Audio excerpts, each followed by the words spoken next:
Hi there! Today I'm going to show you how to use the XMouse button control with your lexicon pages. Now I've already installed the XMouse control software and it shows up as a red and silver mouse looking icon in the lower right hand corner. I'm going to right click on that icon and go to Setup, and in the default configuration no reassociations, there's no remapping for any of the mouse buttons or the wheel actions. So I'm going to set up a new application configuration for just the Safari browser, so these button presses will only be remapped for this application.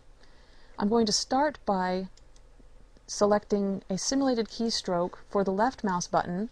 I'm going to have it associated with a tab, so that's the equivalent of moving through the buttons one at a time. And I'm going to associate the right mouse button with a return keystroke, which is the equivalent of pressing the mouse button like a mouse click. I'm also going to associate the wheel up with an up button, and I'll show you why we do that. This is actually an optional step, but I like to do it so that I can go more quickly through the pages and jump from one to another. But this is an optional step. The up and down are optional. Now I can apply those changes, and this is again just for the Safari browser. And I've also included a bypass all actions when scroll lock is on, and I'm doing that so that I can enable and disable the associations just by clicking on the scroll lock key.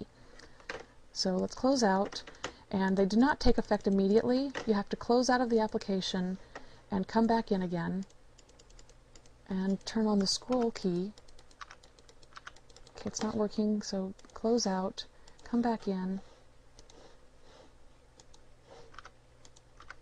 and now they work. So now when I press the left mouse button, I'm tabbing through the available commands. Now the reason I added the wheel up and down was so that I could then select here very quickly. If I don't associate the up and down, you can still use your keyboard for that, but this allows me to use the wheel up and down to get through the pages very quickly and then jump from one to another at lightning speed. So I'm going to continue now by tabbing. So I'm still tabbing through with left mouse clicks. I can then press return using the right mouse button and load that page. Now I can click through any of the buttons, click, click, click, and I'm moving through the buttons on the screen. I can find one that I want to press, and when I get to it, I can press the right mouse button, which is a return, and it will then activate that button. I'm going to clear that. Again, I'm just using my mouse buttons, left and right. I want navigate to Apple, and I can speak that and clear it. I want Apple. Now I can also add an additional backwards command. So let's say I miss a button. Rather than going all the way through the buttons again, I can actually add in a shift tab, which would allow me to go back using another mouse click, and I'm going to associate that with the middle button. So let's do that now. I pressed the scroll lock key to disable this so that I can get back into my mouse setup. I'm going to associate the middle button, which is the clicking of the wheel, with a shift tab, which is the equivalent of a backwards tab. So now if I close that out, I shouldn't be able to do it until I scroll lock, close down, open it back up again.